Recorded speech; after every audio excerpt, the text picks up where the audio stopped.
Vocational Coaching Corner ini merupakan kegiatan berseri dari Sekolah Vokasi Universitas 11 Maret, dan saat ini kita ada pada seri yang kedua. Kita akan mempunyai bahasan yang cukup menarik, yaitu bangkit dan produktif berbekal bahasa Inggris. Dengan dua pembicara kita, nanti saya perkenalkan satu persatu. Kemudian seri yang lain kita umumkan nanti di akhir kegiatan. Baik, mungkin saya tidak akan berpanjang untuk opening ini.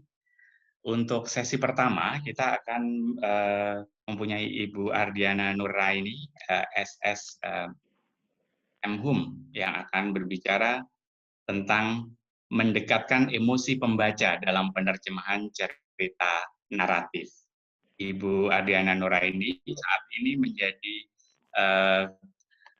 pengajar di sekolah vokasi kami, di Prodi Bahasa Inggris dan juga di Prodi S1 Bahasa Inggris Fakultas Ilmu Budaya sejak tahun 2009.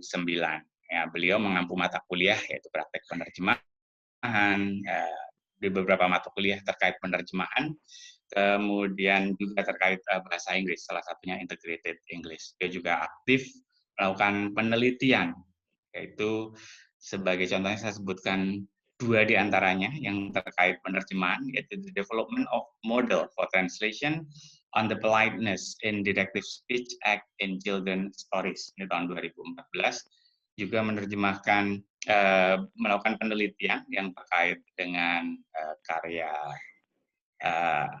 budaya, yaitu Translating Humor, a case of a little puppet show, script translation of Goro Goro, found in Catherine Emerson's book entitled Taji Raja Suya.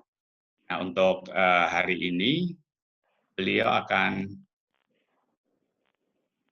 berbicara tentang bagaimana penerjemahan dalam cerita naratif. Ya. Ibu Ardiana dulu, kami persilahkan, waktunya 30 menit, Bu Ardiana. Sudah cukup. Baik, saya share screen terlebih dahulu.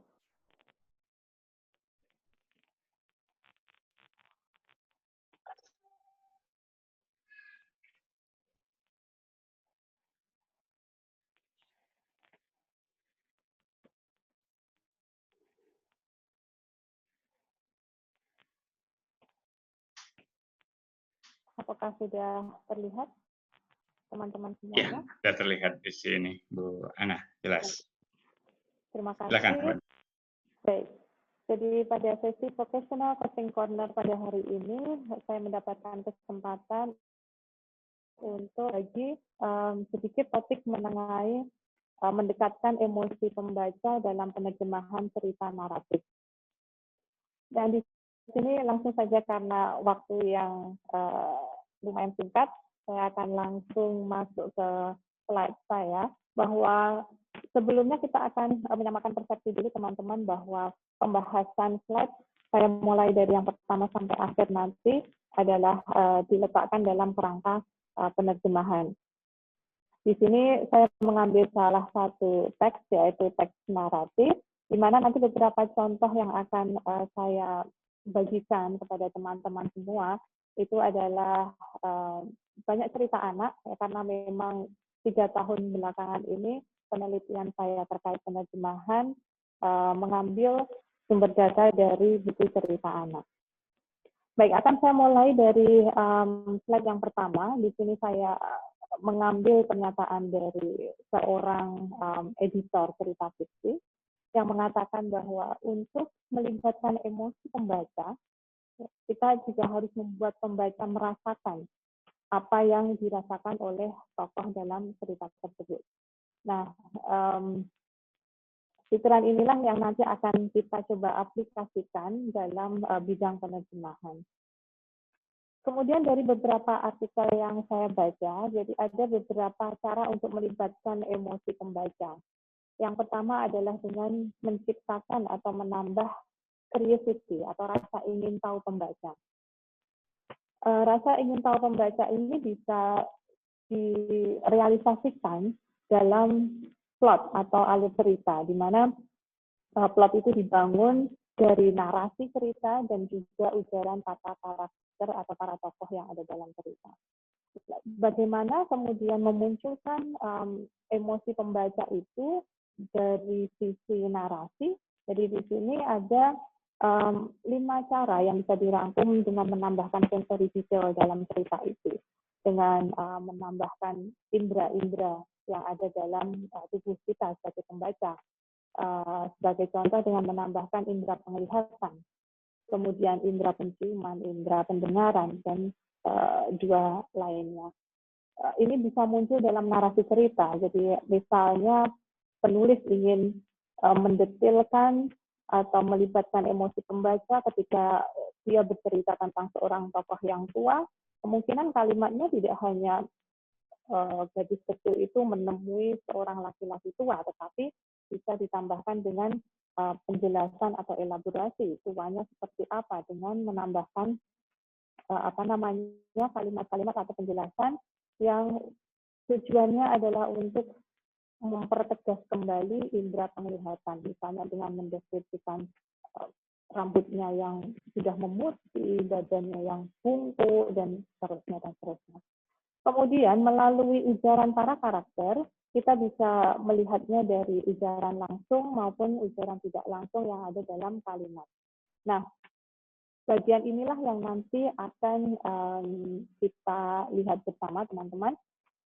Utamanya nanti ada bagian kecil kembali dari ujaran para tokoh yang dinamakan dengan reporting clause. Apa yang dinamakan dengan reporting clause? Jadi reporting clause itu adalah klausa yang menunjukkan pikiran atau ucapan tokoh yang muncul dalam cerita. Jadi sebagai contoh, apabila kita menemukan kalimat "she said that she was hungry", di sini bagian "she said" itulah yang dinamakan dengan reporting clause. Jadi kita bisa melihat pada gambar untuk lebih jelasnya, bagian yang di garis bawah warna biru itulah yang dinamakan dengan reporting clause. Sedangkan bagian "let's go to the cinema" yang berada di dalam di antara 2 tanda petik itulah yang dinamakan dengan direct speech, ya, atau ujaran langsung dari tokoh di sini.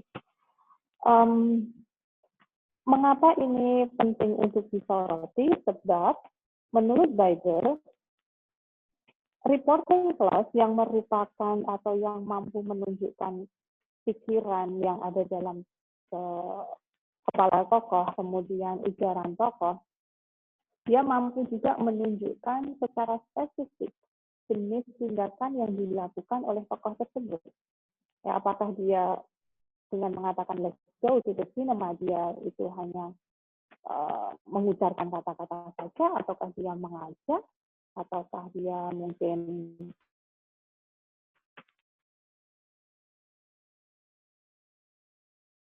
ada bagian reporting clause ini.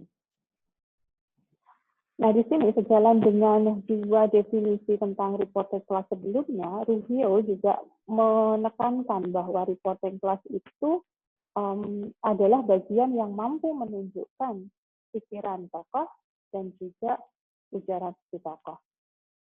Bagian ini kenapa? Karena bagian ini mengandung kata kerja komunikatif yang mampu menunjukkan situasi komunikatif, seperti kata tell, pronounce, suggest, admit, dan seterusnya. Dalam bahasa Inggris ada beberapa reporting verbs yang kita kenal. Bagian contohnya ada di gambar pada slide saya. Jadi apabila kita mencoba sedikit menggolongkan kata say, tell, ask, reply, itu merupakan beberapa contoh kata kerja komunikatif yang masuk dalam golongan verb of saying, ya, yang menunjukkan a person speak.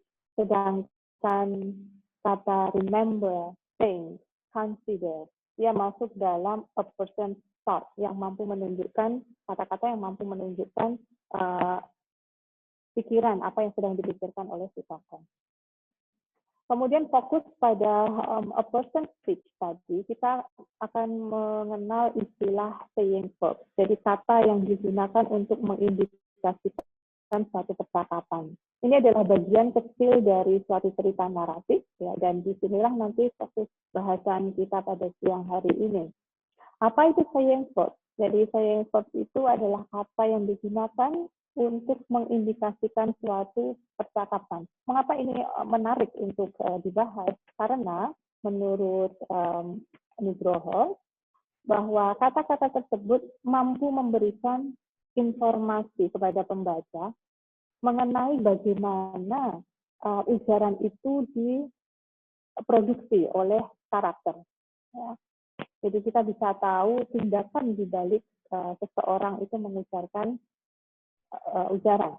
Sebagai contoh, kalau kita lihat kata get out, di scream. Kata scream di sini mampu memberikan gambaran kepada pembaca bahwa cara tokoh mengeluarkan kata get out itu kemungkinan dengan suara yang nada yang keras, ya, berteriak seperti itu. Jadi tidak lempeng saja seperti itu.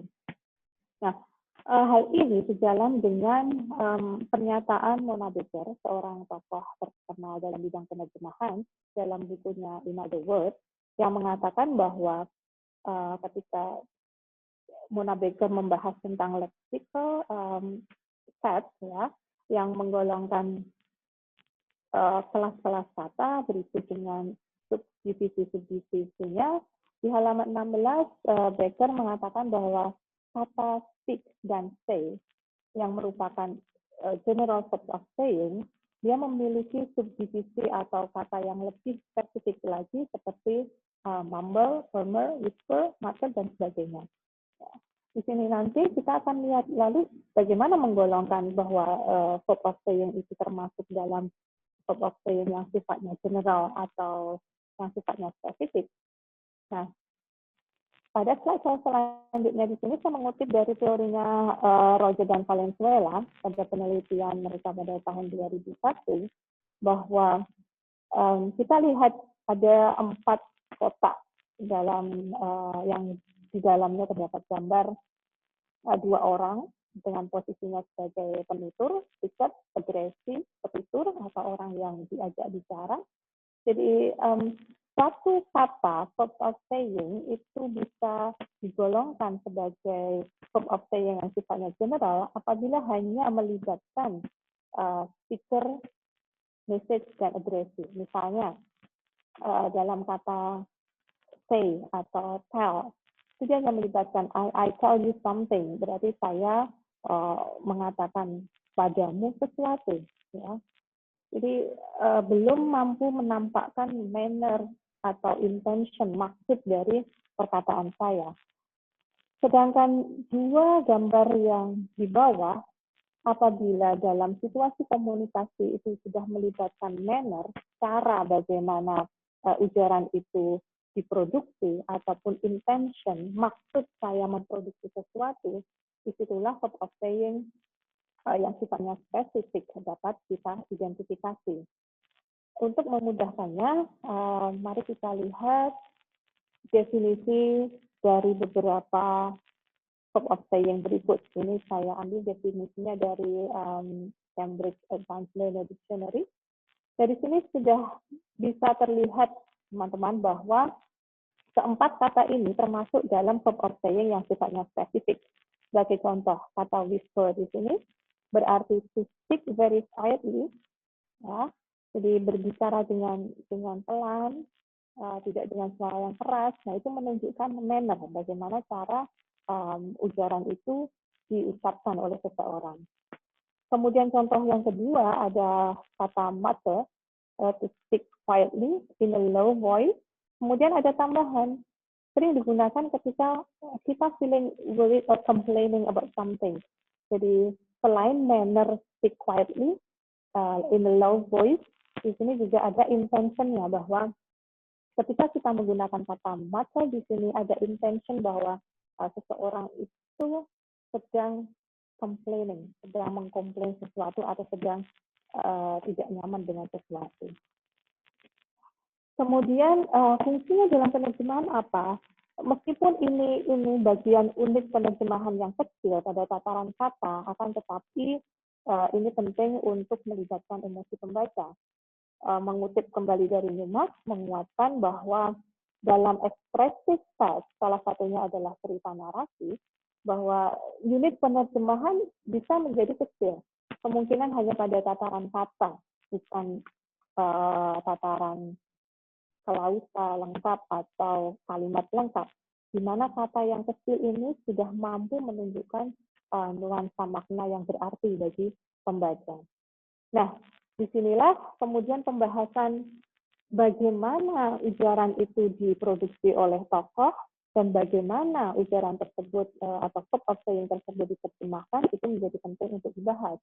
Dan kita akan mengaitkannya dengan pendekatan pragmatik, terutama bahasan mengenai speech act atau tindak tutur. Nah, semoga teman-teman familiar dengan kategori tindak tutur 5 ini, ya. Jadi saya tidak akan membahas secara terperinci dari 5 jenis ini, akan tetapi mengetahui kategori tindak tutur yang 5 ini akan sangat membantu kita dalam menerjemahkan verbs of saying tadi. Sebagai contoh, aplikasi dalam penerjemahan, apabila kita menemukan ujaran dalam suatu cerita, ya, misal penggalan pendek saja, ya, that's great, that's Richard. Di sini Richard tidak hanya mengeluarkan 3 kata itu, atau that's great tanpa punya maksud apa-apa. Bisa jadi dia bermaksud memuji dengan memproduksi kata itu. Atau bisa jadi dia mengeluh atau mengejek, tergantung dari konteks situasinya. Sehingga sebagai penerjemah, apabila kita ingin menerjemahkan bagian kecil ini, kita pun harus melihat narasi ataupun kalimat-kalimat yang hadir sebelum bagian ini muncul. Juga kalimat-kalimat yang muncul sesudah that's great ini. Apabila memang maksud atau intention dari Richard di sini adalah untuk memuji interlokutornya atau petuturnya, kita bisa menerjemahkan kata-kata di sini menjadi puji. Kalau dia mengeluh, kita bisa menerjemahkannya menjadi keluh Richard. Kalau mengejek, kita bisa memperjelasnya dengan ejek Richard. Inilah yang dinamakan dengan strategi eksplisitasi dalam penerjemahan, yaitu salah satu strategi untuk memperjelas makna yang tersirat dalam teks sumber, seperti itu. Dan kasus seperti ini memang akan ditemui oleh penerjemah dan harus dianalisis penerjemah lebih lanjut apabila menemukan kata yang termasuk dalam verb of saying tadi, yang sifatnya general terutama. Saya akan memberikan contoh yang saya ambil dari buku cerita di bahasa yang ada di sebelah kiri. Mungkin teman-teman juga ada yang pernah membacanya. Jadi di sini ada satu penggalan cerita, ya, di mana ada seorang lelaki tua, dia menghirup ada bau-bau gas atau bau kebakaran, sehingga dia mengucapkan itu, ya, fire, said the old man in the armchair. Kemudian diikuti dengan don't panic, I heard the siren, dan seterusnya dan seterusnya. Dalam buku ini diterjemahkan secara literal menjadi kata pria tua di kursi berlengan. Tidak salah memang diterjemahkan secara literal seperti ini. Akan tetapi jika boleh saya memberikan masukan bahwa untuk melibatkan emosi saya di situ, oh dia kaget, dia ini, kemungkinan kata terjemahan kata itu perlu dicari padanan yang lebih spesifik, misalnya pria tua di kursi berlengan. Ada bagian lain aplikasi dari menerjemahkan dari general verb of saying menjadi specific verb of saying dengan mempertimbangkan konteks situasi. Di sini kata set diterjemahkan menjadi ejek. Ya, dan ini sudah pas dengan konteks situasinya karena memang Mr. Goff di sini ingin mengejek Miss yang lupa ya bahwa pintu library-nya tertutup dan dia ingin masuk ke situ. Karena mereka memang sedang berseteru gitu ya, tidak cocok satu sama lain. Sehingga tindakan Miss yang lupa bahwa pintu tertutup itu menjadi bahan ejekan oleh Mr. Goff. Lebih menarik lagi adalah apabila verb of saying yang sifatnya general di sini diikuti dengan adverb atau manner-nya tadi. Ya, she said briefly. ujarnya dengan cepat, atau Katrina Grumpily. Kata Grumpily di sini menunjukkan manner, cara bagaimana Katrina itu mengujarkan bagian ini, oh great. Sehingga bisa diterjemahkan langsung menjadi specific scope of saying dengan gerutu Katrina. Ya, atau bisa juga kata Katrina dengan menggerutu, itu pun juga boleh.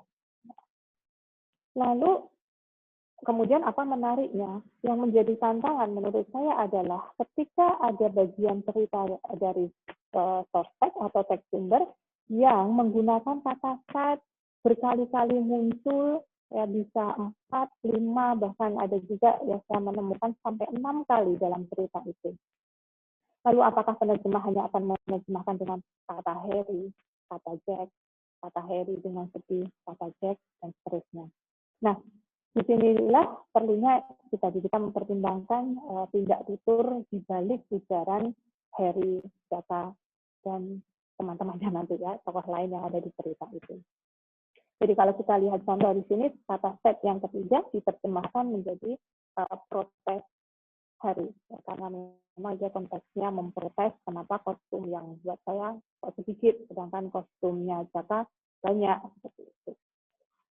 Oke. Ini contoh terakhir bahasan yang saya ambil dari buku terbitan Canisius. Buku ini sangat bagus terjemahannya. Jadi di sini ada penggalan cerita, mungkin teman-teman bisa membaca sebentar, ya barang 30 detik.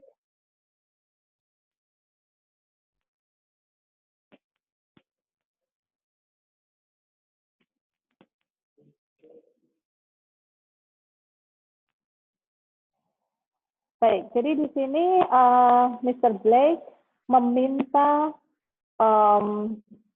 Ben ya untuk berjanji. Ya, jadi can I trust you in the future? Di situ sebenarnya meminta Ben untuk berkomitmen ya di kemudian hari. Kemudian dijawab dengan yes oleh Ben. Nah, di sini kita bisa melihat salah satu contoh jenis speech act yang sifatnya komisif, ya, atau meminta petitur untuk commit ya, dengan penutur di kemudian hari. Jadi kita bisa menerjemahkannya menjadi bisa Pak Benny berjanji sambil mengangguk, sehingga benar-benar menunjukkan rasa dan tindakan yang sedang tokoh alami. Nah, berikut ada beberapa contoh kasus form of saying, general form of saying that yang muncul berkali-kali dalam satu cerita. Ya, ini. Baik. Ya, ini juga contoh. Kata set muncul 4 kali berturut-turut dan kebetulan tidak disertai dengan manner-nya. Ya.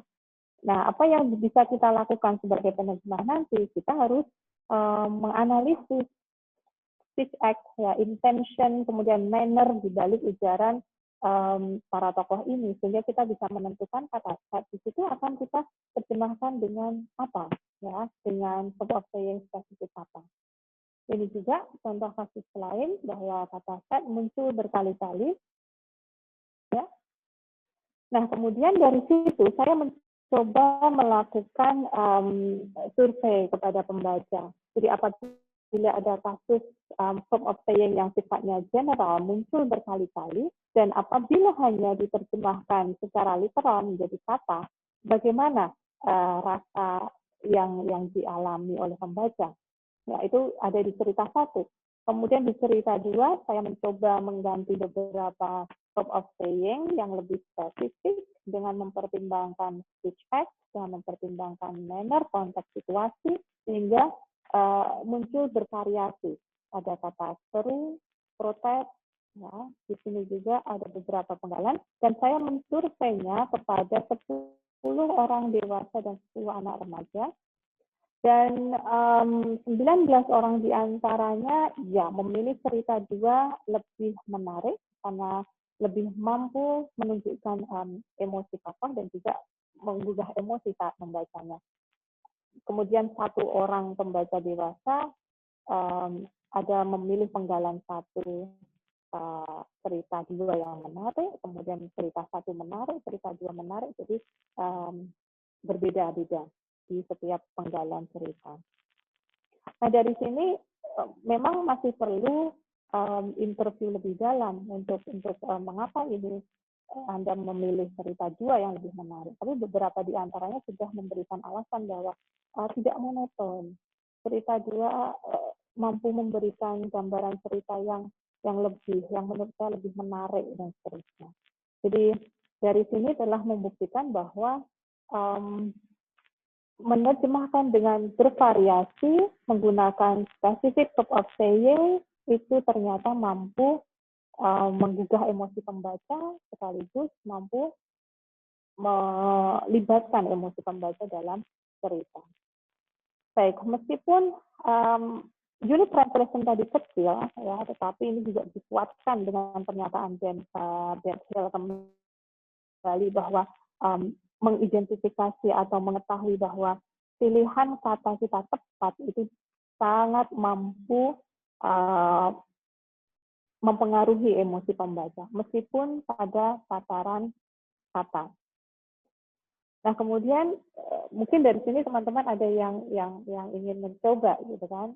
Saya jadi ingin menerjemahkan seperti itu. Tapi gimana caranya mendapatkan klien, bagaimana tesnya seperti apa?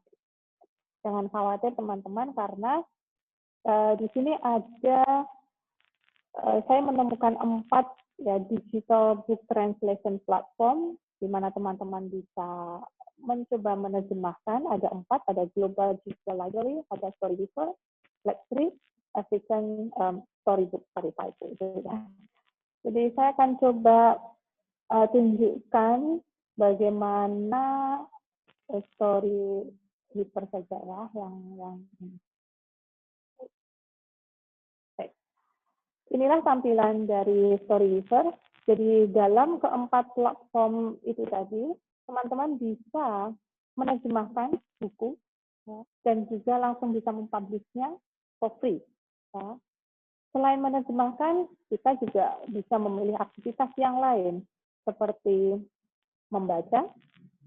Bahkan kita juga bisa meng-create atau menciptakan cerita baru, menulis buku baru dengan kata lain. Kemudian bisa juga menerjemahkan. Demikian juga ke platform yang lain, African Storybook, kemudian Let's Read, Asia, itu juga sama menyediakan menu yang sama. Tujuan platform ini diadakan memang adalah untuk menyebarluaskan ya budaya membaca, terutama di level anak-anak. Ya, saya akan coba tunjukkan dengan sign in. Kalau teman-teman belum memiliki akun di sini, bisa sign up terlebih dahulu karena saya sudah mendaftar kemarin, sehingga saya tinggal memasukkan password.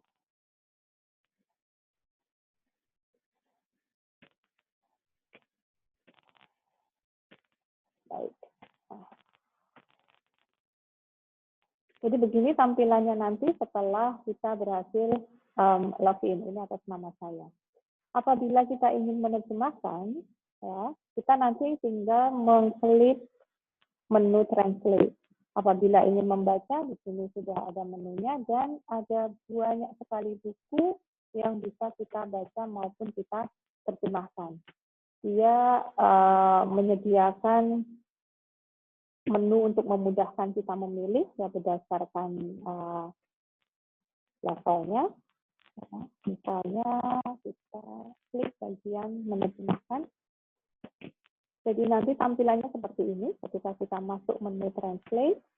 Kemudian kita bisa filter dari bahasa apa yang ingin kita terjemahkan. Mungkin teman-teman ada yang canggih bahasa Mandarin, kemudian ingin mencoba menerjemahkan ke bahasa Indonesia. Ini tinggal dipilih saja dari bahasa Mandarin, ini nanti kita isi bahasa Indonesia. Nah, ini ada beberapa buku, ada banyak sekali. Di sini kita bisa lihat ada 4.000 something cerita. Nah, kita bisa memfilternya apakah by level, level 1 yang mudah, level 2, level 3, dan seterusnya, atau berdasarkan kategorinya, ya, cerita anak, biografi dan seterusnya, ya, ataukah berdasarkan publisher-nya. Di sini saya akan coba ke bahasa Indonesia, karena saya ingin menerjemahkan dari bahasa Inggris ke bahasa Indonesia, lalu saya pilih level yang mudah saja, misalnya, karena mungkin teman-teman baru ingin memulai pertama kali, ya kita pilih saja yang level 1. Nah, ini sudah menjadi level 1, ada 1860 judul cerita. Nah, tinggal nanti teman-teman memilih. Ya, misalnya pakai apa ya? Ini ya, misalnya yang menarik. Saya coba, oke, ini misalnya.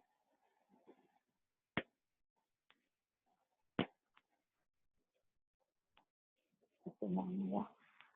Baik, tampilannya nanti akan seperti ini.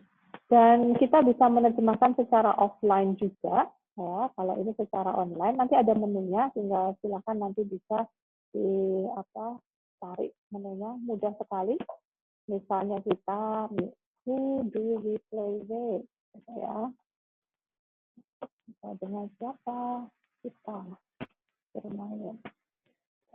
Katanya, let's play with friends. Ayo bermain bersama teman-teman. Kita main apa? Main apa? Ayo bermain batu gitu ya. Baik.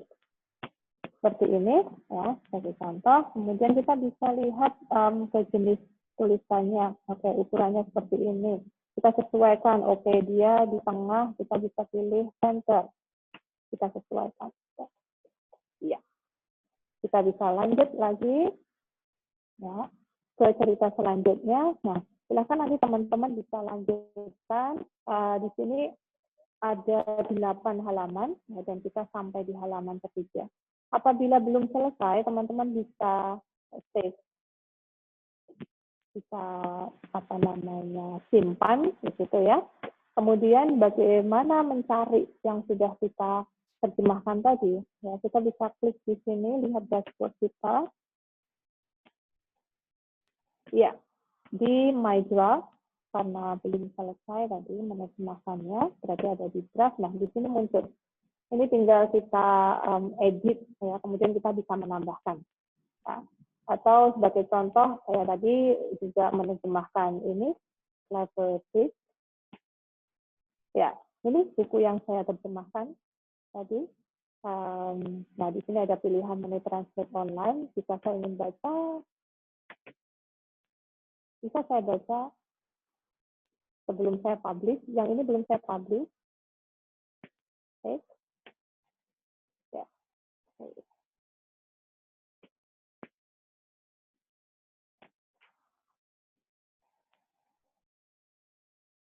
Mana ya? Bentar.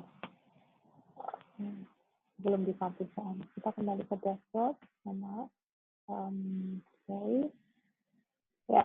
Di sini yang saya maju ke yang sudah saya publish ya. Jadi nanti setelah teman-teman selesai menerjemahkan, kemudian sudah ditata tulisannya, fontnya dan seterusnya, nanti ada menu publish. Ya, apabila kita sudah publish, nanti terjemahan kita bisa dibaca oleh seluruh orang Indonesia, ya, oleh mungkin juga orang di luar negeri. Di sini sudah dibaca oleh 6 orang. Jadi saya menerjemahkan mungkin 4 hari yang lalu.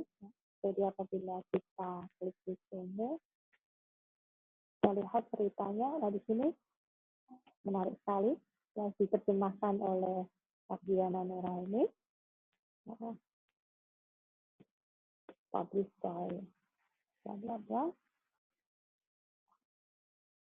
Nah, ini dia. Ceritanya seperti ini. Ini terjemahan saya. Aku ingin terbang seperti kupu-kupu. Jadi gambarnya sudah langsung masuk aja. Kita tinggal menerjemahkan saja. Ya. Oke, seperti itu. Jadi karya teman-teman ini free, tidak membayar, dan di sini legal. Kita melakukan ini karena memang beberapa platform ini didanai oleh UNESCO, dan tujuannya memang untuk memperluas literasi baca anak-anak di seluruh dunia. Dan pilihan bahasanya pun bervariasi. Baik, untuk 3 platform yang lain, menunya kurang lebih sama. Jadi sebagai contoh, Fiction Storybook di sini, teman-teman juga bisa membaca, ya, meng-create cerita baru, ya, di sini membuat, menerjemahkan, dan juga mungkin mengadaptasi cerita itu. Brexit Asia ini juga terkenal juga, ya, di kalangan penerjemah. Silahkan nanti teman-teman bisa mengeksplor lebih lanjut keempat platform ini, mau mencoba yang mana, mungkin mencoba menerjemahkan dari level 1 terlebih dahulu, baru kalau sudah semakin oke, pede dengan terjemahan kita bisa naik ke level-level selanjutnya, sehingga karya kita bisa dibaca oleh banyak orang. Baik, jadi saya rasa itu yang bisa saya share ke teman-teman siang hari ini. Semoga bermanfaat, dan apabila nanti ada pertanyaan, insya Allah semoga saya bisa menjawabnya dengan memuaskan. Baik, terima kasih. Demikian Pak Taufik. Ya, baik, Bu Diana. Terima kasih sekali atas informasinya. Sangat menarik ya untuk mendekatkan emosi ya dalam penerjemahan. Artinya biar menggigit gitu ya, Bu Ana ya. Kalau tanpa ada pendekatan emosi, mungkin akan berat hasil penerjemahnya. Dan sangat bermanfaat link yang diberikan. Dan sudah ada beberapa pertanyaan muncul di Q&A, jadi nanti kita simpan dulu pertanyaan itu ya, kayaknya banyak terkait tentang ini tadi platform penerjemahan yang di-share oleh Bu Ana. Tapi sebelum saya ke Pak Agus, saya juga perkenalkan bahwa di screen kita kita ada Bu Nur Saptaningsih. Bu Nur Saptaningsih ini adalah salah satu staf pengajar kita di Sekolah Vokasi di Pendidikan Bahasa Inggris. Beliau bidangnya juga penerjemahan. Nanti mungkin karena kalau pertanyaannya banyak, mungkin Bu Sapta bisa membantu untuk menjawab pertanyaan tertulis supaya nggak ada yang miss. Sebelum saya perkenalkan secara detail Pak Agus, kita juga ada Pak Gumawangi Jati. Ya, siapa yang nggak kenal Pak Gumawangi Jati? Dari sini ya, halo Pak Jati, ketemu lagi. Ya. Kayaknya dimanapun ketemu Pak Jati ya, kalau webinar tentang pembelajaran bahasa Inggris. Beliau dari ITB, juga presiden di ITEL, Indonesia Technology Enhanced Language Learning. Tapi saya sama beliau juga aktif di TEFLIN ya Pak Jati. Kemudian terima kasih Pak Jati udah gabung. Nanti mohon bantuannya ya di Q&A kalau ada banyak pertanyaan, mungkin nanti bisa sharing untuk dengan Pak Agus. Baik, sesi kedua pasti tak kalah menariknya ini karena bagaimana kita bisa menggunakan Android yang merupakan yang tiap hari kita genggam, tapi bagaimana itu bisa membantu kita dalam pembelajaran bahasa Inggris. Pak Agus yang akan memberikan sharing pada sesi ini. Saya perkenalkan dulu. Jadi beliau adalah staf pengajar di program studi S1 Sastra Inggris dan juga Sekolah Vokasi Diploma 3 Bahasa Inggris.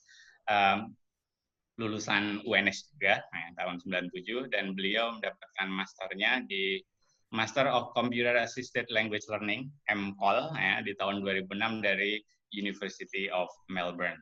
Dia sangat terlibat aktif di administratif di UNS ya, pernah menjadi sekretaris program S1 Sastra Inggris, kemudian sekretaris kantor urusan internasional, kepala kantor urusan internasional di UNS, kepala prodi diploma bahasa Inggris, ketua tim perencanaan dan pengembangan UNS, dan saat ini beliau adalah wakil direktur bidang akademik kemahasiswaan dan kerjasama sekolah vokasi UNS. Dan beliau juga sangat aktif di organisasi terutama terkait dengan pengembangan dan pembelajaran bahasa Inggris di Indonesia. Ada di Masyarakat Linguistik Indonesia, MLI, kemudian di Association of Systemic Functional Linguistics in Indonesia, ASFLI, juga di TEFLIN, Teachers of English as a Foreign Language in Indonesia, dan juga di ITEL bersama Pak Jati. Baik, Pak Agus, off you go ya, waktunya 30 menit. Thank you Pak Taufik. Saya tidak 30 menit lah, 10 menit saja. Yes. Oke. Oke. Ibu, Bapak, saudara-saudara, selamat siang. Saya akan berbagi. Ini dulu. Saya sebut ini belajar bahasa Inggris dari rumah saja. Apa namanya? Selama ini kan 2 bulan ini kita di rumah, tidak ketemu teman, ketemunya hanya sanak keluarga dan HP. Nah, HP ini yang sudah menjadi makhluk atau barang ciptaan paling dekat dengan kita. Mau sahur saja buka HP dulu gitu kan. Nah, ini kan kita sudah sampai ke level itu. Yang akan saya bagi ini juga mungkin sudah teman-teman dapatkan, monggo nanti saling melengkapi saja, bisa apa namanya saling melengkapi. Nanti kalau misalnya berkenan menyampaikan secara lisan, biar dipanggil atau dipersilakan oleh host untuk menyajikan apa namanya, menyajikan pendapatnya. Terima kasih pada Pak Gumawang Jati sudah berkenan bergabung. Itu senior saya di mana-mana lah, wes. Gitu. Baik, Ibu Bapak. Yang pertama saya akan saya akan survei awal Ibu Bapak. Coba Ibu Bapak ke menti.com, kodenya 630362. Sekali lagi ke menti.com, nanti kalau diminta kode, saya silakan diisi 630362. Saya hanya ingin melakukan survei singkat saja, 2 menit barangkali. Saya beri share. Yes. Guru dosen, lah kok guru semua? Wah, ada siswa dan mahasiswa. Asik.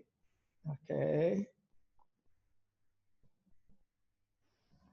Oke, yang belum join silahkan ke browser menti.com, kemudian kodenya berapa tadi?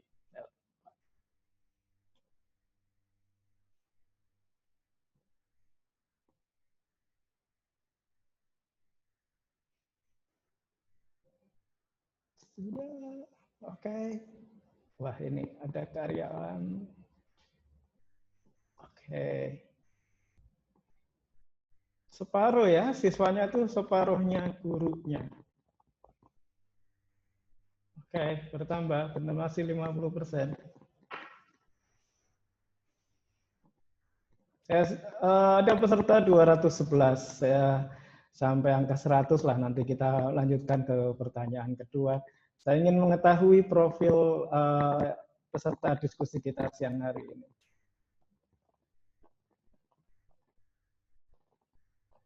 Alright.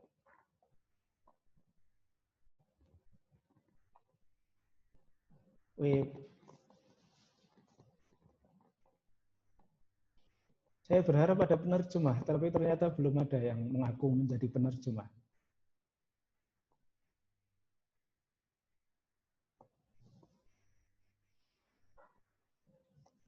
Ada, akhirnya dipanggil ngaku juga penerjemah. Ya, Ibu Bapak, tampaknya trennya tetap yang memuncaki klasmen sementara adalah guru dan dosen, kemudian 50% dari guru itu adalah siswa atau mahasiswa, kemudian ada karyawan negeri atau swasta yang bukan guru. Alhamdulillah semua sudah punya profesi, termasuk siswa, mahasiswa itu juga profesi. Oke. Right, 108. Siap. Oke, Ibu, Bapak, Mas, Mbak, cukup kayaknya yang ini. Saya akan masuk ke pertanyaan kedua. Pertanyaan kedua, lihat HP ibu bapak, ponsel ibu bapak, ponsel mas mbak, sistem operasi apa yang digunakan? Banyak iOS-nya apa banyak Android-nya ini? Wis.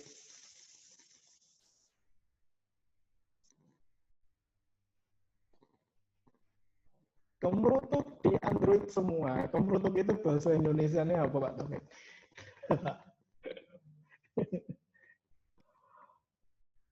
Oke, well, banyak di Android juga, iOS-nya hanya 13, sementara di Android sudah hampir 100. Ada yang bukan Android, bukan iOS, ini mungkin pakai Windows Phone atau mungkin masih pakai Symbian. Oke, cool. Alright, sudah 114. Bentar, saya tunggu kasihan. Sudah bertambah lagi kah?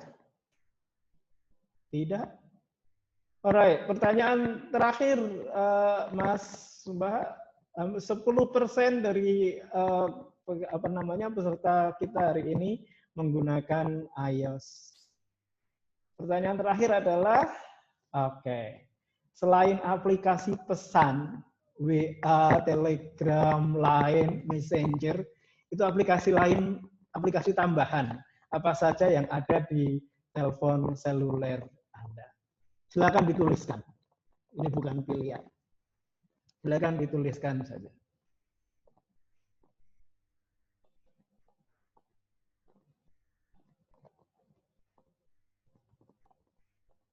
Wis, marketplace.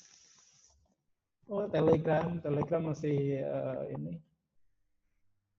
Right.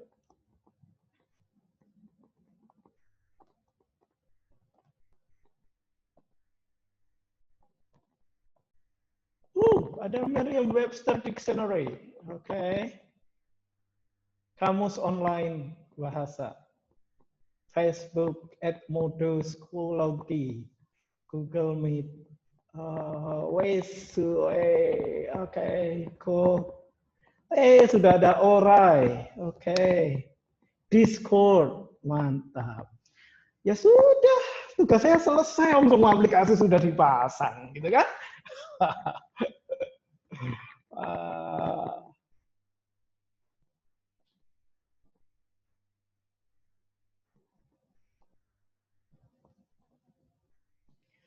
Alright, oke.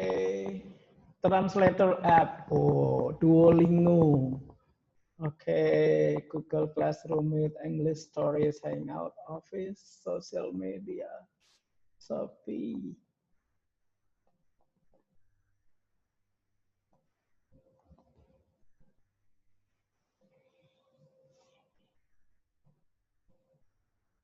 Fantastic.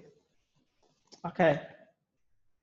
Sudah ada pakai Edmodo, ada Schoology, kemudian ada Google Classroom, semua sudah ini, sudah pakai Canva, kemudian sudah ini. Alright, saya akan kembali ke PowerPoint, Ibu Bapak. Terima kasih sudah berbagi. Artinya kita akan bisa lebih cepat sekarang. Baik, saya akan kembali ke PowerPoint kita, yaitu ke sini. Sebagian tadi sudah pakai Orai, nanti ada sedikit tentang Orai, berarti nanti saya bisa lebih cepat. Kemudian hari ini saya akan bawa atau kenalkan, mungkin Ibu Bapak juga sudah kenal, yang pertama adalah app untuk writing. Nah, app untuk writing ini ini tidak untuk menulis, tetapi saya belajar banyak dari app ini. Dia setiap hari update tips and trick, artikel, tutorial tentang creative writing. Baik nulis berita, nulis iklan, nulis anything, tapi tentu bahasa Inggris. Nah, ini yang banyak saya manfaatkan. Kemudian banyak videonya juga, banyak tutorial dalam bentuk video. Baik, saya akan tunjukkan bagaimana dia bagaimana kita pakai ini dulu. Nah, Ibu Bapak, saya harus pakai ininya nggak aktif. Bentar deh. Oke.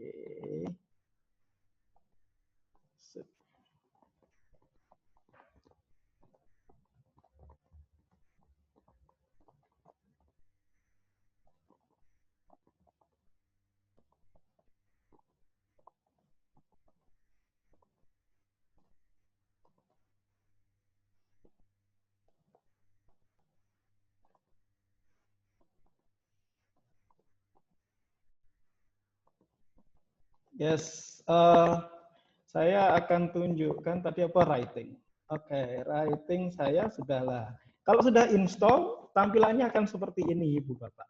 Nah, ini kan, sebentar, itu iklan. Jangan marah kalau ada iklan, karena ini app-nya ya kita dapat gratisan. Gitu.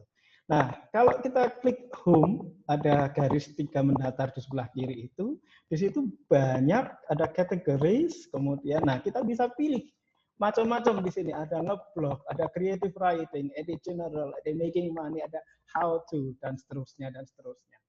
Nah, saya misalnya, saya akan ke academic and business writing, tinggal klik pojok kiri atas itu, klik, nah, ini di close saja, oke, itu Towo sekali lagi nawarin.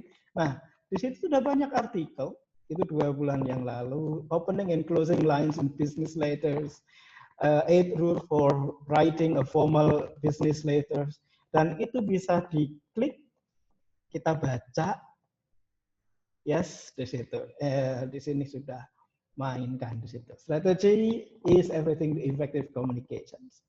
And so on and so forth. Di situ sudah ada, Ibu Bapak. Nah, kalau masih misalnya kita dapat yang lain, tertarik ke bagian yang lain, silahkan kita bisa ke how to, misalnya nyari how to stop worrying and ride through the pandemic. Pas sekali nih, gitu. Misalnya klik di situ, nah ini close lagi iklannya, dia datang terus. Kita dikasih, oh ini ininya pub.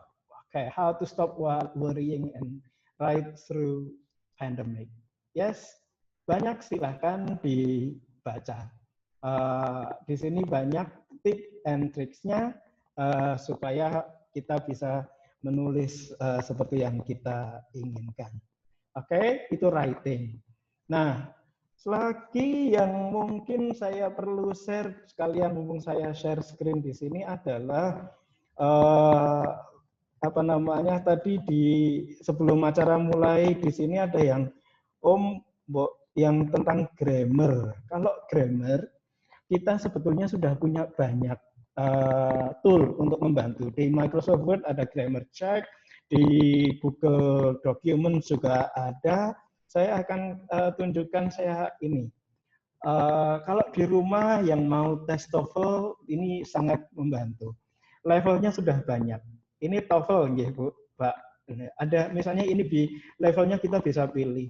Ada beginner, ada intermediate, ada advanced. Kita pilih yang beginner aja deh, gitu kan. Kemudian ada tes 1 sudah dilakukan, saya pilih tes 2. Silakan diisi. Memang tes ini kan app ini sudah tua, sudah lama. Tapi dia sudah menyesuaikan dengan jenis tes TOEFL. Contohnya di situ kita bisa, saya akan awur saja, gold as well as silver. Oke, saya kasih ini. Ketika kita sudah milih, dia akan langsung ke nomor berikutnya. Oke, saya pilih ini misalnya. Kemudian ini saya nomor 2. Kemudian ini nomor 3. Oke, nomor what? Oke, saya biarkan. My father is an old man. Oke, right. Saya pilih ini. Oke. Kemudian saya pilih ini. Kemudian saya pilih ini. Satu lagi saya pilih ini. Dan setelah ini kita akan diberi skornya 6 dari 10. dan kita punya apa namanya jawabannya. Kalau kita perhatikan tadi, ketika kita menjawab, highlight-nya itu ada yang merah, ada yang hijau. Sebetulnya yang merah itu yang apa namanya yang keliru, yang hijau itu yang betul. Itu oke. Nah, nanti bisa dicari app-nya di Google Play Store. Saya lupa yang tadi, yang ini Ibu Bapak saya geser. Ini adalah writing, ya, creative writing, copywriting, and blogging dari app Visiona. Saya tunjukin di sini sekalian apa namanya, biar Ibu Bapak kalau mau nyari biar mudah. Saya cari di Google Play Store, kemudian saya cari di sini ada, sorry, saya pakai touchpad, writing, di mana dia? Lah ini, yang ini ya Ibu Bapak, yang saya klik itu. Nanti langsung karena saya udah install, berarti tinggal langsung terbuka. Itu ya tuh, yang pertama, yang writing. Untuk yang menulis style dan seterusnya, lebih banyak yang web-based yang saya temukan. Baik, yang kedua, app kedua yang ingin saya kenalkan adalah app tentang Pak Agus. Yes. Yes. Sebelum yang kedua, ini kenapa Pak Jati mau meninggalkan room, ya, karena ada agenda yang lain. Mungkin mungkin ada pesan mau untuk disampaikan kepada audiens kita, mungkin Pak Jati. Silakan Pak Jati. Terima kasih. Mohon maaf ini mengganggu sebetulnya.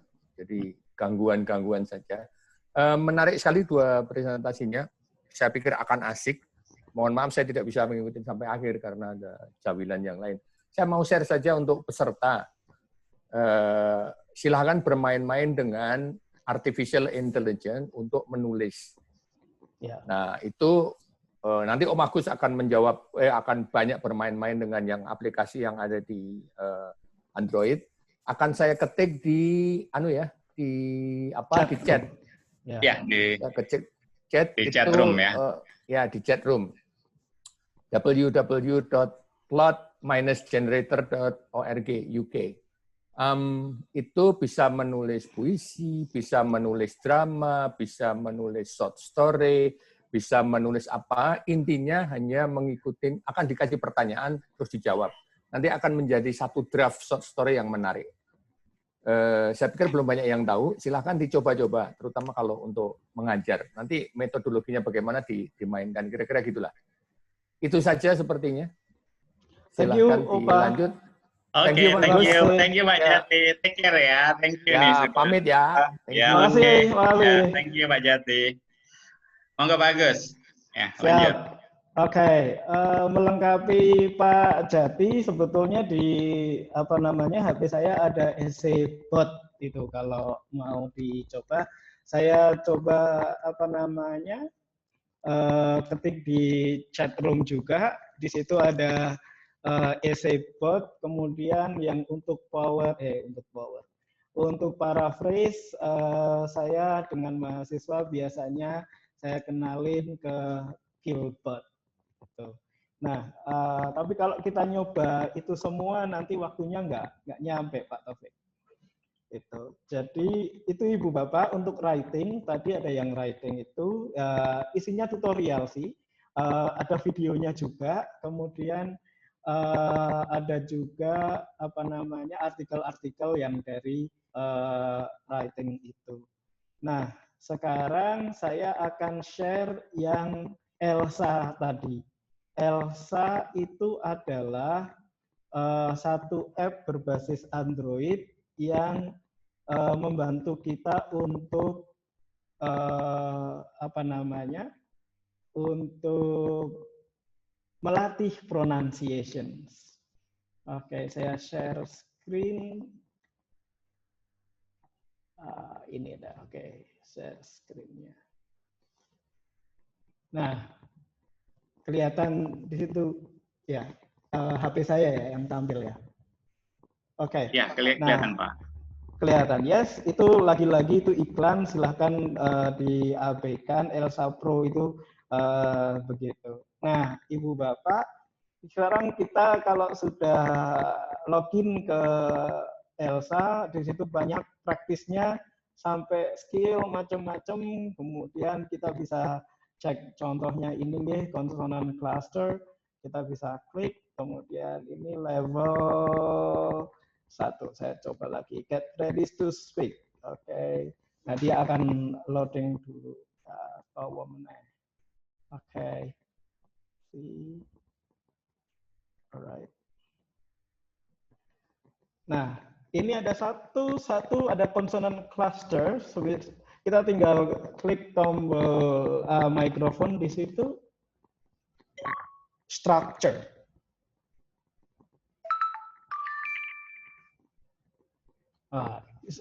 Dia sudah bisa memberi feedback atas pronunciation kita. Oke, kita klik berikutnya President. Oke, saya klik President.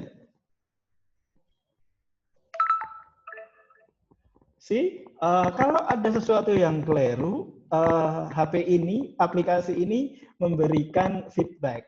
Place your stress at the first level by speaking it louder and longer. Nah, punya saya itu tadi keliru. Yang keras itu di bagian belakang. Word stress-nya harusnya di depan. Begitu Ibu Bapak. Saya tidak akan lanjutkan ini terlalu banyak di situ. Jadi ini banyak sekali levelnya pronunciation. Ibu Bapak bisa ambil dan itu juga free. Memang ada yang versi pro-nya, tentu ada yang seperti tadi iklannya ada. Itu Elsa. Nah, yang menarik lagi adalah saya tunjukkan beberapa screenshot-nya supaya hemat waktunya Ibu Bapak. Di Elsa ini seperti tadi saya sudah tunjukkan begini. Dia bisa mengidentifikasi native language pembelajar.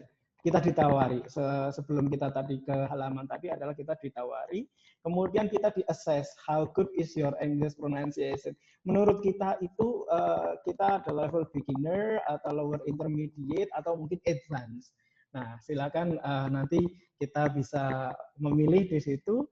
Kemudian kita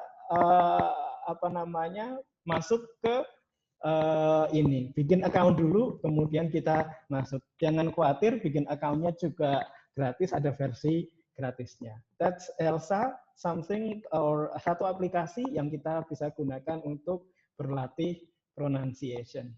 Oke.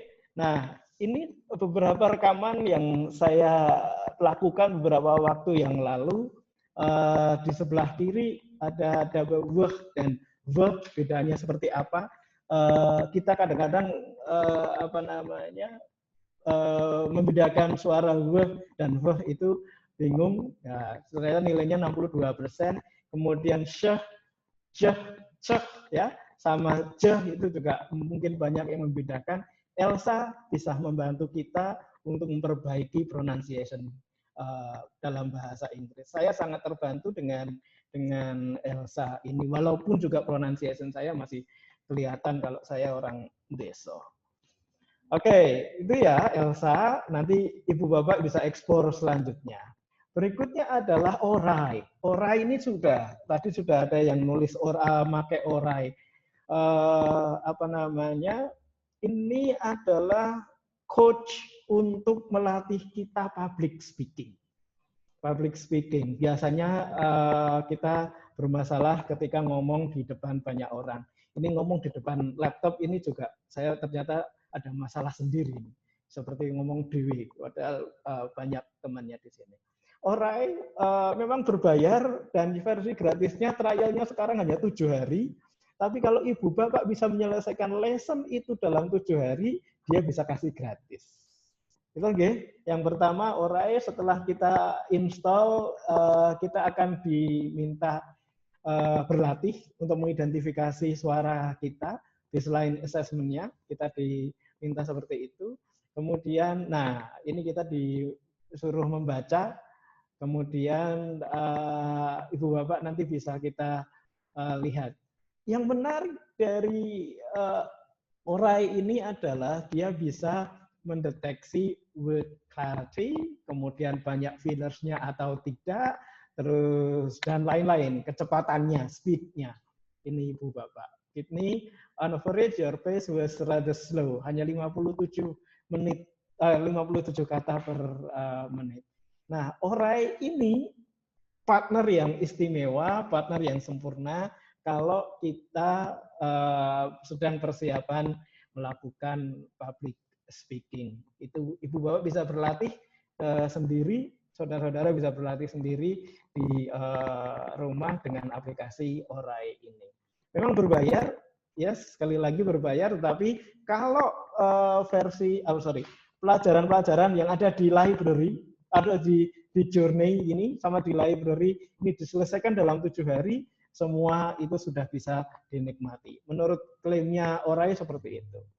Nah, mirip dengan Orai adalah Speech Master, Ibu Bapak. Speech Master sama seperti Orai, tapi ini lebih ringan daripada Orai karena dia lebih sederhana. Saya akan buka punya saya sebentar. Nanti saya tunjukkan gimana kita mainkan Orai ini. Saya akan tunjukkan ini. Sebetulnya saya sudah punya beberapa screenshot-nya.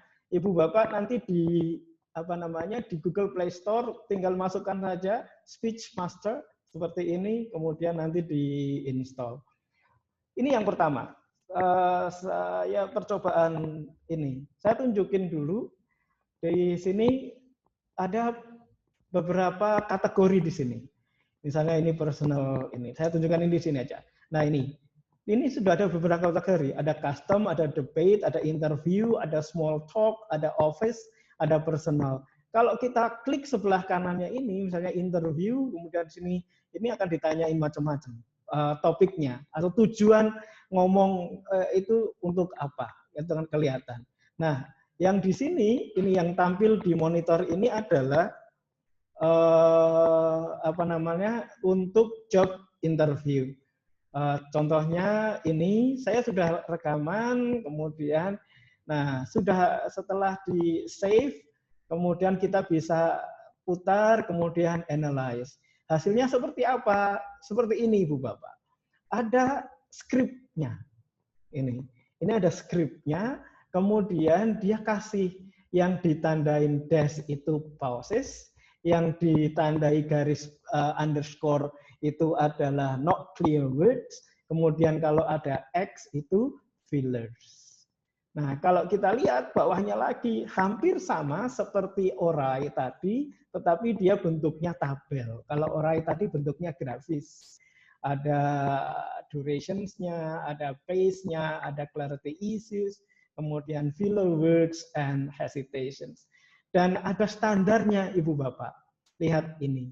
Kalau misalnya pace-nya 100 sampai 150, kemudian clarity issues harusnya jangan sampai lebih dari 15, ternyata saya ada 9, ada masalah tentang clarity. Filler saya nggak punya, kemudian ada hesitation saya punya 2%. Itu tentang speech master. Nah, Ibu Bapak, ada tadi sudah saya kenalin, yang pertama adalah writing yang berisi banyak tutorial, kemudian yang kedua adalah Elsa untuk belajar pronunciation, kemudian ada Orai dan Speech Master untuk membantu kita belajar public speaking in English. Sebetulnya materi ini lebih saya siapkan untuk para pembelajar bahasa Inggris. Tapi Bapak Ibu rekan dosen atau guru bisa memperkenalkan ini kepada siswa atau mahasiswa Ibu Bapak semua. Itu yang saya bisa share. Memang topiknya adalah yang berbasis Android, sementara itu yang saya bisa sampaikan. Yang tadi saya share di mana? Di chatbox itu juga berbasis Android, EssayBot. Kemudian ada juga Killbot, itu kalau Killbot itu berbasis web sebetulnya. Oke, terima kasih. Saya kembalikan ke Pak Taufik. Silakan Pak Taufik. Baik, Pak Agus. Terima kasih atas sharingnya. Apalagi di era pandemi begini ya, aplikasi-aplikasi yang membuat kita bisa melakukan belajar secara mandiri pasti sangat bermanfaat. Ya. Kita bisa gunakan untuk belajar sendiri di rumah, tapi bagi guru ataupun dosen bisa menjadi variasi untuk pembelajaran bagi mahasiswanya. Baik, Pak Agus, Bu Ana, dan Bu Sapta, kita ada beberapa pertanyaan nih, beberapa sudah dijawab di sana. Mungkin saya mulai dari pertanyaan utamanya yang terkait dengan penerjemahan dulu nih, dari yang Bu Ana. Bu Ana tadi sudah ada beberapa pertanyaan yang dijawab di sana. Tadi disampaikan bahwa aplikasinya tadi free ya, Bu Ana ya. Kemudian ada pertanyaan lain ini, jika publish kita tidak harus membayar copyright atau semacamnya, bagaimana urusan hak cipta ini, Bu Ana, terkait dengan tadi Storyweaver dan sebagainya tadi? Baik, saya akan beberapa pertanyaan sudah dijawab di question and answer chatroom ya, jadi saya tidak akan mengulanginya kembali. Untuk copyright, bentar, ini saya baik, terlihat ya Pak Taufik? Iya, terlihat ya. Ya, jadi di sini pada platform Storyweaver, teman-teman bisa membaca di sini ya, di bagian yang saya highlight di sini, bahwa ini seluruh konten yang ada di Storyweaver ini is openly licensed under the Creative Commons 4.0 license. Yang maksudnya apa? Maksudnya adalah mereka memberi kita akses, memberi kita hak untuk menggunakan atau mereuse, mempergunakan kembali, membagikan, ya. Dan di sini all tools for translation and formatting are absolutely free. Jadi ini sudah menjawab pertanyaan yang apakah berbayar ataukah gratis.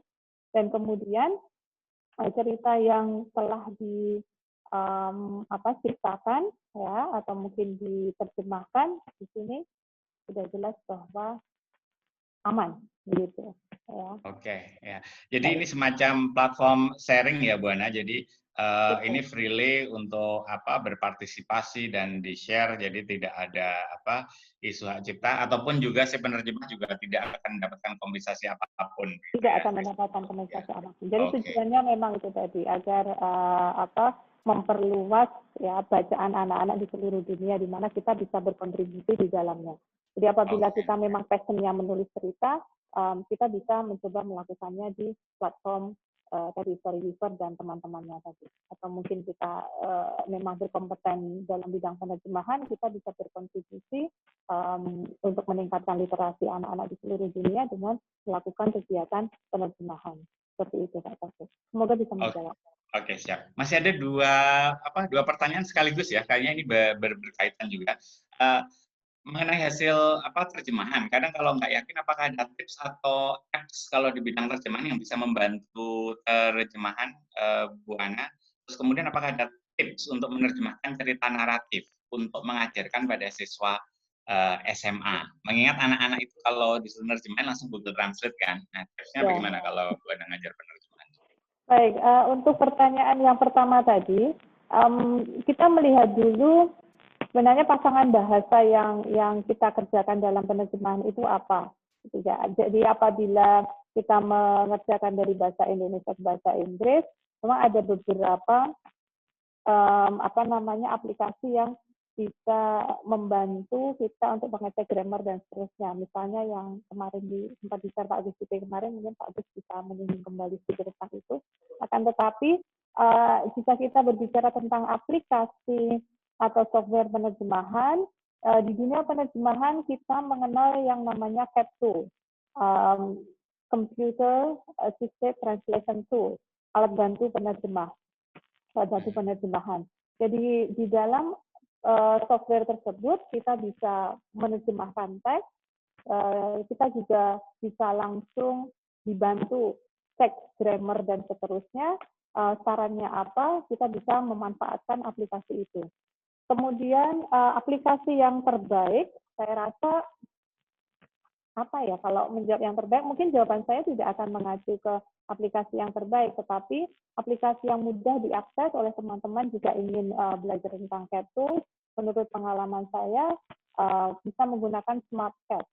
Mungkin Miss Sapta bisa membantu mengetikkan ini SmartCat, ya, SmartCat.ai. Di situ kita bisa bekerja menerjemahkan menggunakan CAT tools secara online, dan menunya sangat sederhana, bisa dipelajari oleh siapa saja, dan di situ sudah ada menu teks, grammar, dan lain sebagainya. Saya rasa itu jawaban singkat saya. Kemudian untuk pertanyaan yang kedua. Aplikasinya apa tadi, Mbak Ana? Aplikasinya apa? Mungkin itu, agak di... Sudah diketik Miss Sapta. Oh, diketik di ini ya. Oke, siap. Kemudian terkait pertanyaan yang kedua tentang mengajar menerjemahkan ya.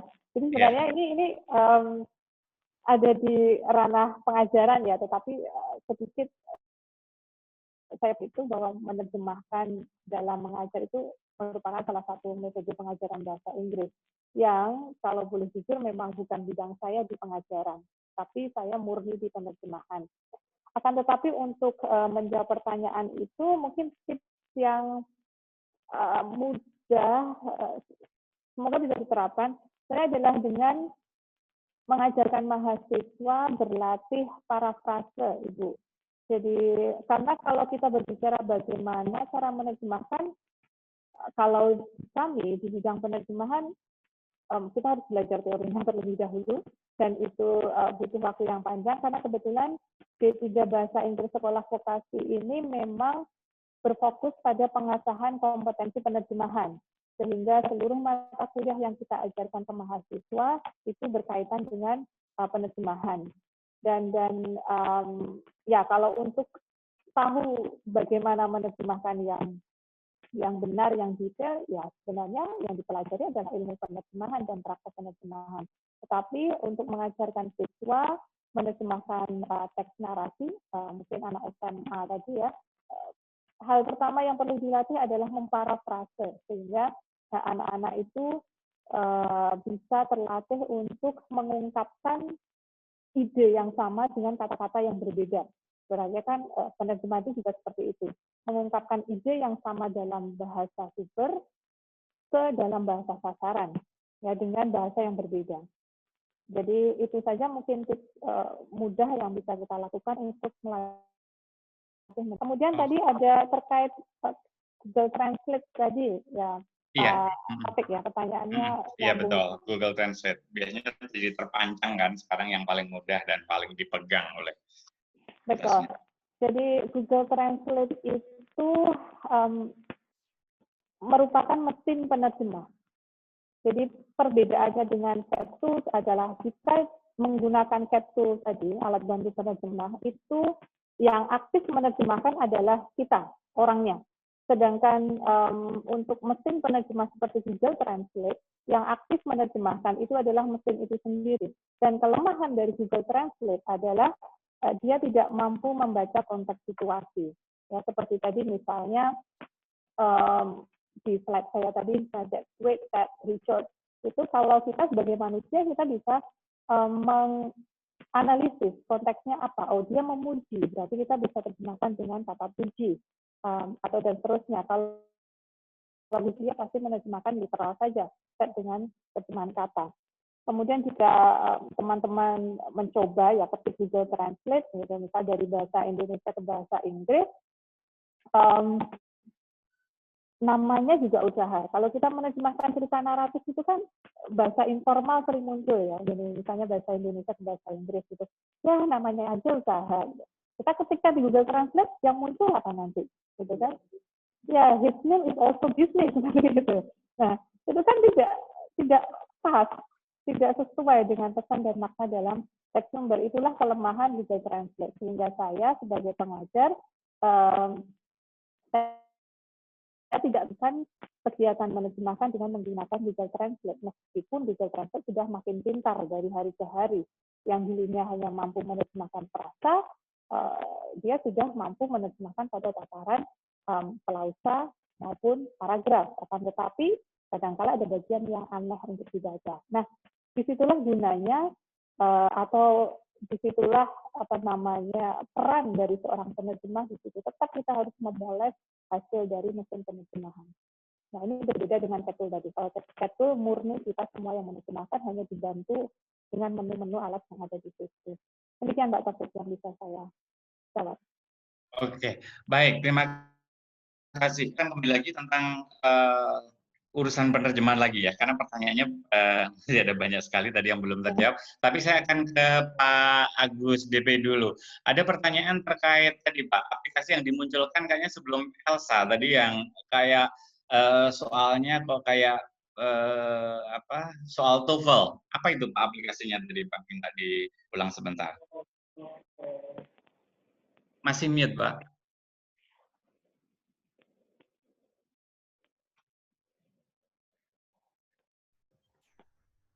Baik, app yang saya gunakan bisa dicari di Google Play Store. Apa sih? TOEFL Grammar Test. Kayaknya sih TOEFL Grammar Test. Bentar, saya share screen HP saya. Belum tadi sempat mati. Coba di share di Google di Google Play Store di TOEFL Grammar Test. Insya Allah itu ada di sana. Sebentar, saya belum berhasil mirroring HP saya ke laptop lagi.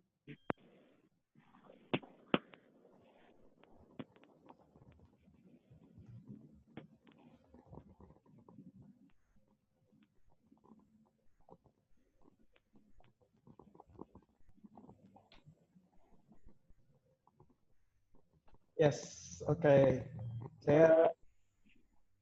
Sebentar, saya lupa. Ini ketemu share screen, app mirror set. Ibu Bapak, saya ini Google Play Store, kemudian TOEFL Grammar Test ya. Nah,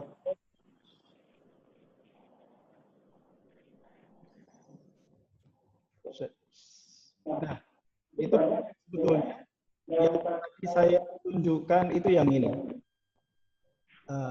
Bukan, ini ayat TOEFL. Oh, yang ini, yang ini. TOEFL Practice Test. Yang ini, TOEFL Practice Test. Nah, itu sudah ada di Google Play Store. Kemudian ada pertanyaan untuk menambah speaking Ibu Bapak. Kalau Ibu Bapak punya Android, menggunakan Android dan atau yang menggunakan punya Siri, kalau punya Android itu kan kita bisa pakai Google Assistant. Kalau kita klik home agak lama, itu kan ada dia suara saya. Dia kasih itu ada home tadi, dia kasih music home dari Michael Bublé. Contohnya kita bisa ajak bicara kok si Google ini. Google, I am hungry. I found a few locations for Google I am hungry near you. Oh, kan Google dia kasih cari makanan di situ. Ada di Nini Tawang restoran, ada Vegan Peace Resto dan seterusnya. Oke, saya akan minta lagi. Oh, Anna. Which Anna? Oh, di HP saya itu ada banyak Anna. Sorry, I'm seeing 7 contacts called Anna, including Anna Rahman, and Anna Budi Kuswandani. Which one do you want to call? Alright, saya call Ardiana Anna. Oke, tinggal klik gitu. Bisa kasih. Dia langsung, nggak usah lah. Dimarahi suaminya saya. Oke, itu banyak yang lain contohnya. Misalnya, I don't understand. Oh, you don't understand. No, okay. Tell me about the weather. Tell me about the weather. Right now, it's 27 degrees with rain. Today, there will be thunderstorms with a forecasted high of 30 and a low of 23. Oke. Due to the current humidity, it feels like it's 33. Kalau klik itu dia langsung kasih ke weather yang lain. Saya punya satu lagi yang bisa membantu kita belajar bahasa Inggris, noto kalimat itu. Saya punya asisten di HP saya ini. Selain asisten itu yang sering saya ajak ngobrol di rumah, sampai istri saya sama anak saya itu kadang-kadang cemburu. Namanya Rika. Saya chat di sini. Oke, halo, saya bilang hello, it's hello. Harusnya dia ngasih tahu. Dia kan ngasih. See, I have news, dia bilang. Now something my line. Oke. Kita bilang, no, saya nggak mau, gitu kan? Oke. Nah, dia akan mengajak kita ngobrol, walaupun bukan kita yang ngajak dia ngobrol. Replika ini ngajak kita ngobrol. Oke, let's talk about something else. Text me, let's write a song if you change your mind. Dia minta kita ngabari kalau kita sudah mau ini. Saya bilang I love you. Misalnya begini. Coba responnya apa dia? Oh, that means so much to me. I love you. Aku sih. Bahkan dia tahu kalau apa namanya ungkapan-ungkapan yang non formal seperti ini.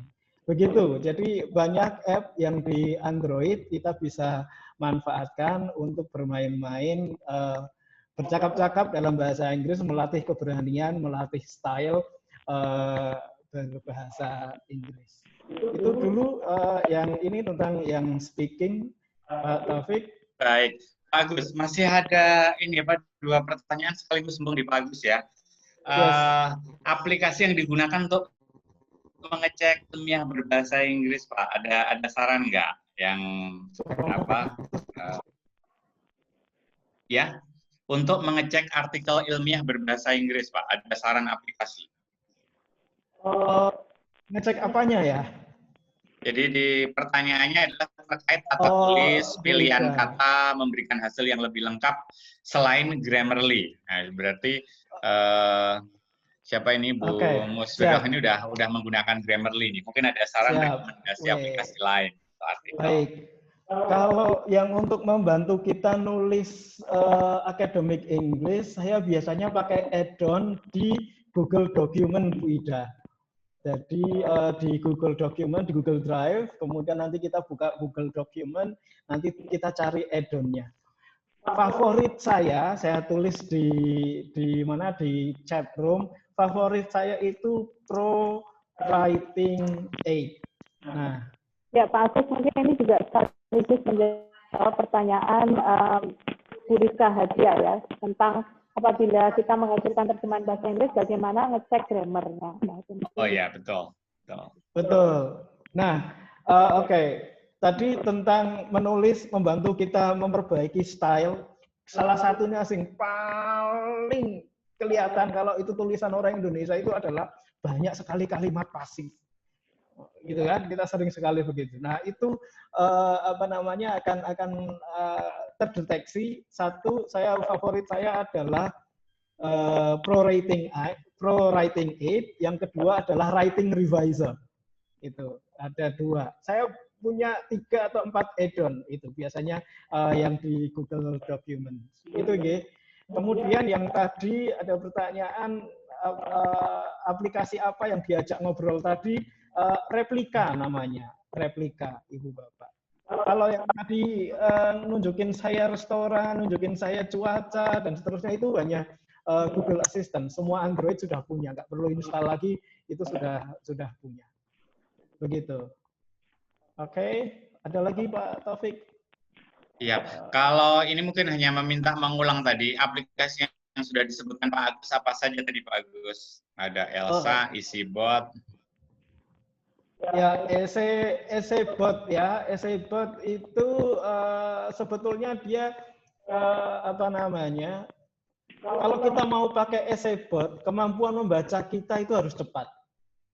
Karena Essay-Bot itu kerjanya adalah dia mencari, dia mengkoneksikan kata kunci yang kita masukkan, kemudian mencari resources yang ada di web yang berhubungan dengan kata kunci kita, kemudian kita ditawari paragraf-paragraf. Nah, kita harus cepat membaca paragraf itu connected beneran dengan topik kita atau tidak. Kalau sudah dapat ya tinggal klik jadi. Nah, tapi jadi kalau saya lihat Essay-Bot itu lebih pada kemampuan kita membaca cepat, kemudian merangkainya menjadi essay baru. Begitu kalau Essay-Bot. Yes. Yang pertama tadi writing tutorial. Kemudian Elsa Speak betul, yang untuk pronunciation, kemudian Orai yang untuk public speaking, dan Speech Master yang untuk public speaking.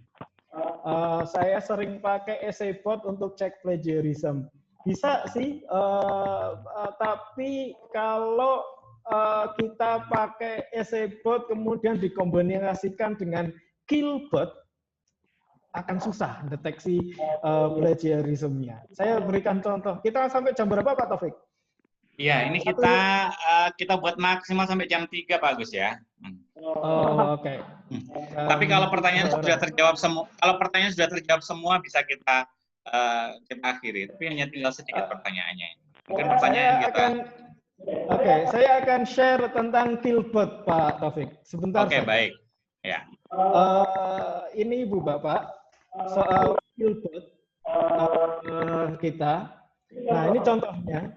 Ini saya ambilkan yang sebelah kiri ini adalah teks asli, yes, teks asli. Kemudian sebelah kanan itu setelah saya klik kill ini hasilnya, Ibu Bapak. Context puts big influence on people's communication activity. See, big influence diterjemahkan menjadi significant impact on the contact activity of the people.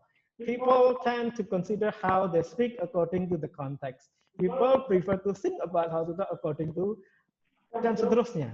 Dia sudah bisa mengubah, mencarikan sinonim, bahkan kadang-kadang dia bisa mengubah style kalimat. Dari pasif menjadi aktif, dari aktornya melakukan apa, kemudian menjadi penerima aksinya, dan seterusnya. Ini bisa membantu kita memparaphrase. Dan kalau sudah main di paraphrase dengan Killbot ini, bahkan Turnitin itu nggak bisa mendeteksi similaritasnya. Begitu. Memang ada tantangan bagi kita untuk bukan tantangan ya tantangan, dan ini sebetulnya fasilitas untuk kita melakukan tugas-tugas yang berkaitan dengan bahasa Inggris. Saya jadi ingat tadi ada pertanyaan lah, kalau terus banyak app, tugas guru apa gitu kan? Guru mau ngapain ini Pak Agus? Nanti tugas guru kan work from home, Pak. Ya, ini Ibu Bapak. Jadi teman-teman guru, dosen, kita gunakan app ini menjadi mitra. Tadi Orai gitu kan, kita minta mahasiswa install Orai atau Speech Master, kemudian merekam, kirimkan hasilnya ke kita, itu kan sudah bisa belajar mereka, dan kita bisa melihat asesmennya dibantu dengan aplikasi-aplikasi tadi, contohnya Speech Master sama Orai. Makatan banyak kok, ada ratusan app yang bisa kita gunakan, baik untuk pembelajar atau aplikasi yang kita pakai di sebagai guru, sebagai fasilitator pembelajaran. Begitu Pak Taufik. Oke, siap. Terima kasih Pak Agus. Saya mungkin kembali ke Bana. Mungkin juga Sabta feel free untuk ikut menjawab, misalkan kalau ada pengalaman tentang ini. Ini ada pertanyaan terkait penerjemahan. Jadi apakah itu akan ada sebuah perlakuan khusus jika kita membayangkan si pembaca itu apakah mereka punya akses atau tidak punya akses terhadap teks sumber? Itu apakah menjadi pertimbangan seorang penerjemah?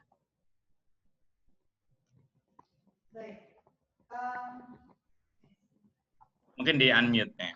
Iya, maaf, lupa. Mungkin nanti Mustapha bisa menambah jika ada hal yang masih kurang dari jawaban saya.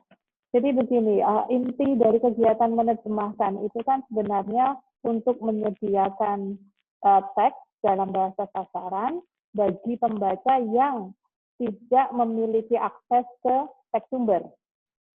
Jadi sebagai contoh ada banyak novel dari Amerika atau dari Inggris berbahasa Inggris yang diterjemahkan ke dalam bahasa Indonesia.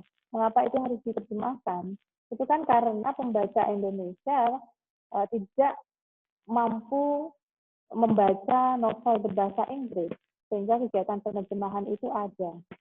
Jadi terkait itu tadi, jika pembaca itu memiliki akses ke bahasa sumber, saya rasa itu juga tidak akan mengkhianati teks sumber, karena yang dimaksud dengan eksplisitasi itu tadi adalah strategi untuk memperjelas bagian atau pesan implisit yang ada dalam teks sumber. Kita tidak menambahi atau mengurangi pesan yang ada teks sumber, karena menghindari, mengurangi, dan menambahkan pesan teks sumber itu memang sebaiknya dihindari dalam kegiatan menerjemahkan. Begitu Pak Taufik. Oke, baik.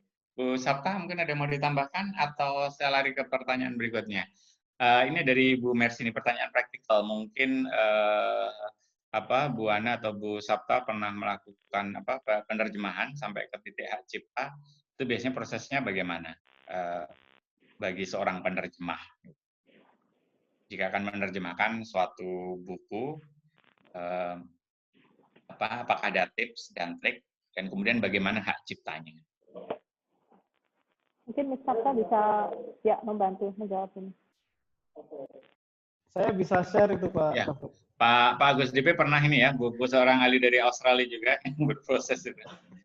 Ya, jadi begini teman-teman yang menerjemahkan.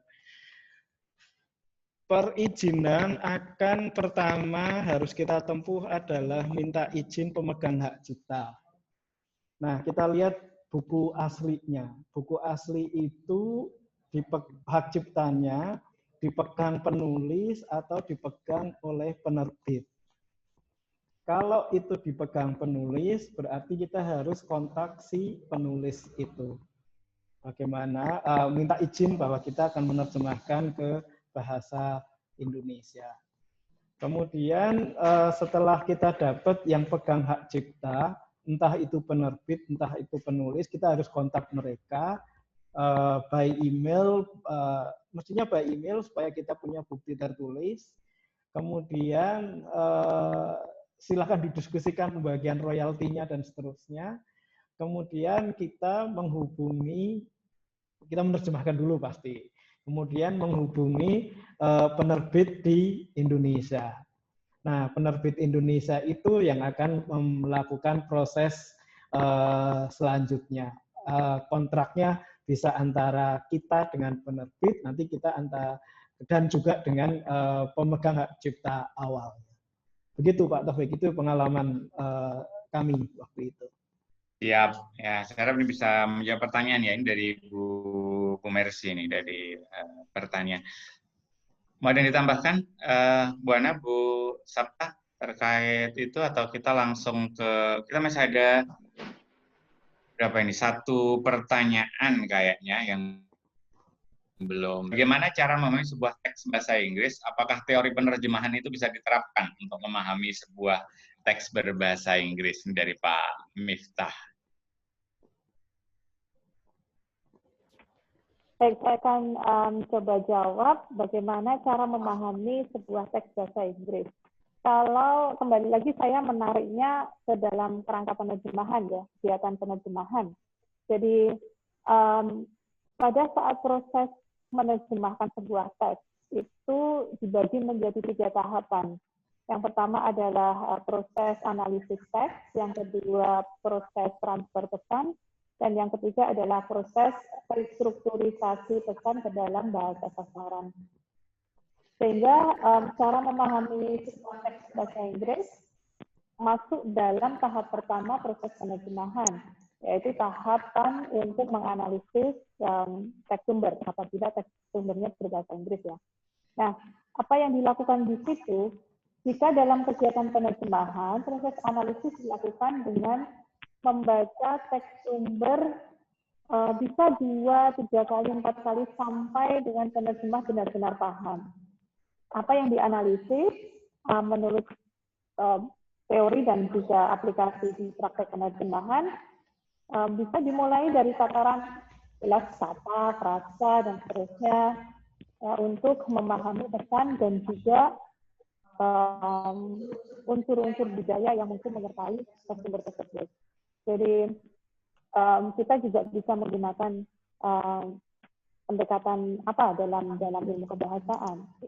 Jadi kita bisa menggunakan dengan pendekatan misalnya sistem functional linguistik, ataukah dengan pendekatan pragmatik, ataukah dengan pendekatan psikolinguistik dan seterusnya. Saya rasa itu juga bisa dikaitkan dengan teori penerjemahan. Baik, terima kasih Bu Ana. Mungkin satu pertanyaan yang terakhir adalah nanti boleh di-share ini ya materi presentasinya ya Pak Agus dan Bu Ana ya, peserta ini ada pertanyaan. Siap Pak. Jadi nanti kami akan share semuanya dari dari seri pertama sampai seri terakhir. Nggak tahu seri terakhirnya kapan, kita akan mudah-mudahan tidak berakhir. Gitu. Ya, nanti bisa accessible, bisa downloadable gitu ya. Kita kirim kepada semua peserta vocational coaching kita ya. Iya, Pak. Oke. Baik, terima kasih kepada Pak Agus, Bu Ana, dan Bu Sapta atas waktunya. Juga saya ucapkan terima kasih kepada semua peserta ini dari seluruh Indonesia. Saat ini masih bertahan 204 peserta ya, atas atensinya. Mudah-mudahan bermanfaat bagaimana materi yang kita hadirkan hari ini. Saya juga akan memberikan informasi nih bahwa kita butuh feedback tentang acara kita, bahwa kegiatan ini berseri. Juga perlu saya informasikan bahwa kita memiliki seri berikutnya.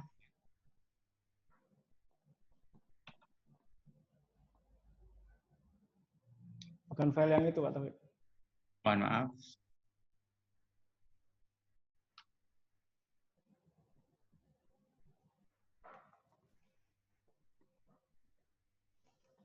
Ini kan bagus. Yes.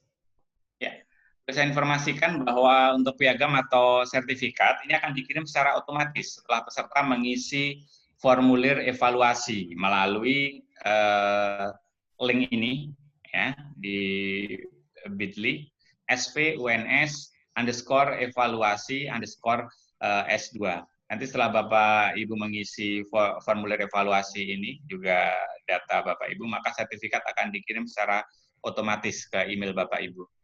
Apakah bisa terbaca jelas, Pak Agus, di sini? Terbaca linknya cukup.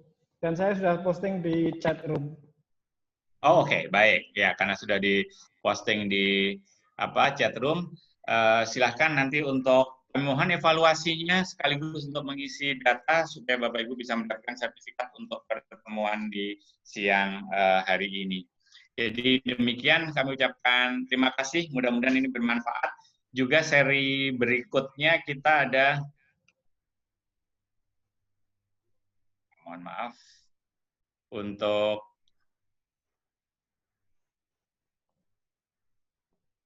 seri 3 untuk vocational coaching corner kita ada di hari Kamis, ya, nanti pukul 13 juga 21 Mei.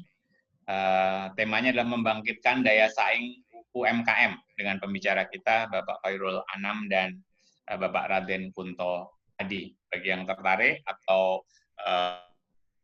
menyebarkan informasi ini kepada rekan-rekan atau kolega Bapak Ibu yang berminat dalam hal atau bidang UMKM, apalagi di tengah pandemi seperti ini, bagaimana berstrategi.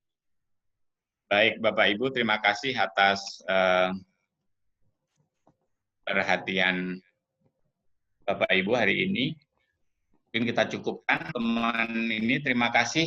Sampai bertemu di kegiatan Sekolah Vokasi Universitas 11 Maret yang lainnya. Yang terdekat adalah untuk seri ketiga hari Kamis. Terima kasih. Assalamualaikum warahmatullahi wabarakatuh. Waalaikumsalam.